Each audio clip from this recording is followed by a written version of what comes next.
Ahua's birth helped Chie become stronger. Though he would risk his life to bring Ahua into this world, it's precisely for Ahua's better future. He couldn't leave the child before Ahua became independent, making Chie strong enough to endure all hardships. Chie, who had once suffered terribly from cancer drugs, secretly vowed, "If I ever need chemotherapy again, I'd rather die." But when cancer spread throughout her body later, Chie calmly accepted chemotherapy. What sustained her now wasn't her former self-preservation, but the resolve to live until Awa could stand on her own. Chie wasn't originally skilled at cooking. Her specialty was Italian pasta.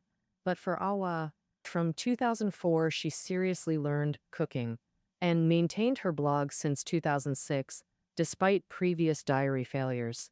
She discovered many resonated with her healthy lifestyle of early sleep and balanced diet. To promote healthy eating for families, she shared culinary insights, believing kitchens could transform society. Unexpectedly, Ahua became her greatest teacher. When 3-year-old Awa touched Chie's mastectomy scar during bath time. "Mommy, was your breast cut off? Did it hurt? I'll buy you a new one." The child's naive words carried purest concern. She felt both moved and heartbroken. 4-year-old Ahua still occasionally wet herself. Once after soiling herself, Chie cleaned her up. When asked if she needed to pee again, Ahua refused, only to wet herself again soon after drinking soup and tea. As Kenway and Shingo angrily cleaned up, Ahua suddenly said, "When you become wrinkly grandparents, I'll change your diapers and wash you. Okay?"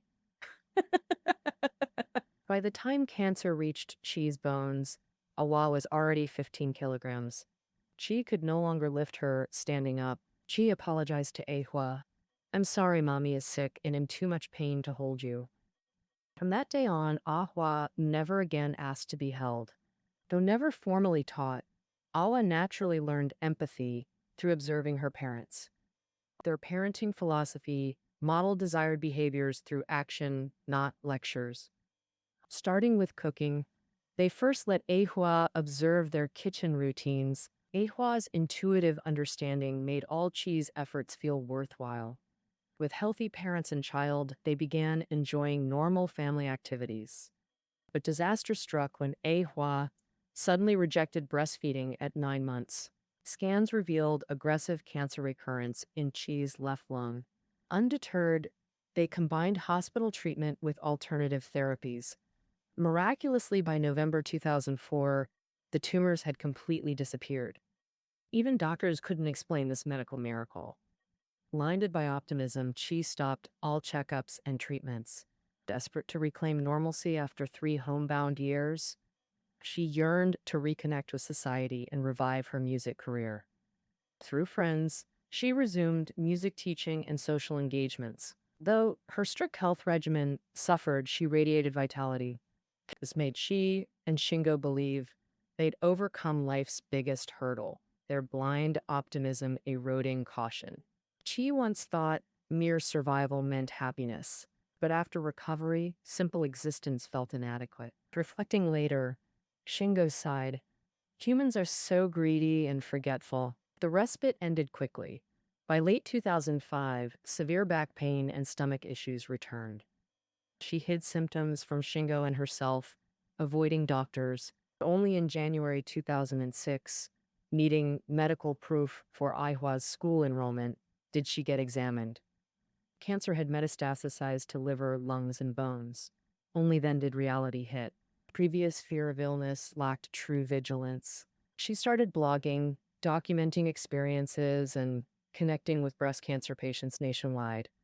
After emotional extremes, Chie found calm resilience instead of bitterness. If health breeds complacency, she realized, life demands constant vigilance. Stay grounded in good times, resilient in bad, never lower guard.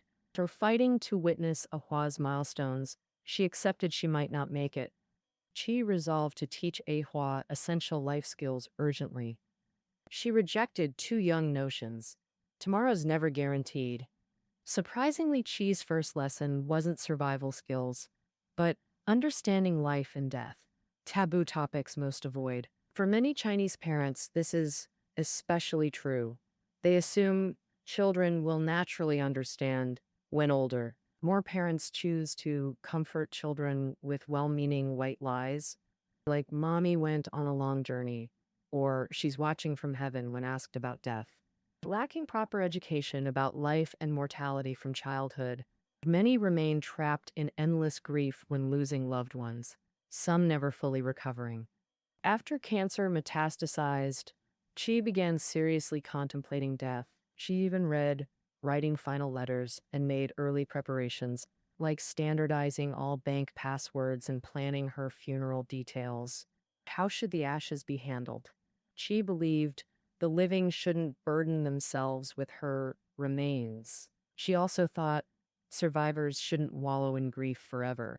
This philosophy deeply influenced Agua. During Chie's final days, when Shingo asked, "Do you think mommy will recover?" He desperately hoped for, "Of course she will." That 5-year-old Aihua honestly replied, "Probably not." Though heartbroken, she resolved to stay strong if mommy left. This became the preschooler's most authentic monologue. Next, Chie taught proper nutrition and lifestyle habits. Before illness, they never seriously considered dietary choices. In their youth, food budget was first cut when money got tight. They favored cheap instant meals, convenience being double-edged. Today's convenience demands tomorrow's payment, Chie believed. She became convinced poor diet caused her illness. Thus began her strict early rising, healthy living regimen. At 5 years old, under Chie's influence, Ahua developed healthy habits like early bedtime and multigrain breakfasts. So, the preschooler already understood nutrition basics, avoiding additives and recognizing smoking dangers. Survival skills became Chie's final lessons. Cooking and housekeeping topped the list. Chie started teaching basic chores when Awa was 3. Tasks included laundry sorting, shoe organizing, and closet arrangement. Most urgent lesson? Knife skills. Dangerous but essential for cooking. The thought of Aihua going hungry drove Chie's decision. Thus began the knife training. Despite risks, Ahua's first attempts looked dangerously clumsy. Chie resisted intervening, offering guidance only when crucial. "Curl your non-knife hand like a cat's paw," she'd remind during practice. Seasoning lessons involved taste testing rather than measurements. Mistakes became learning opportunities through repetition. They analyzed errors together, refining techniques each time. Chie fulfilled her cooking pact before passing at 33 on July 11th, 2808. Even when barely conscious, she insisted on eating solid food, astonishing doctors. Her determination defied typical terminal patient behavior. Even in this state, she never gave up on life, believing joy exists as long as one breathes. Shingo initially failed to grasp this philosophy. For months after Chie's passing, Shingo drowned in grief. Then came the day 5-year-old Ahua cooked miso soup, cleaned, and prepared school supplies independently. Every lesson she taught had taken root. Ahua even comforted Shingo, embodying both daughter and maternal roles, Chie's ultimate legacy. Witnessing this, Shingo awakened to his parenting duty. He realized Awa was Chie's eternal gift. On Chie's 37th posthumous birthday in 2012, Shingo wrote, "Without Awa, I'd be lost. She carries your spirit." This unadorned 100,000-word memoir radiates quiet strength. Some call it a book about companionship and unavoidable battles, but I see it as growth chronicle, documenting Chie's, Ahua's, and Shingo's parallel evolution. Growth fueled by love's persistence. Chie's survival, Ahua's cooking, Shingo's guardianship. Modern parents obsess over material comforts but neglect core life education and co-growth with children. Parents can't walk children's whole journey. Independence matters most. What's more vital than nurturing self-reliance through shared growth? A child who can cook well can survive anywhere. That's all for today's interpretation. Find reading notes below the audio. See you tomorrow.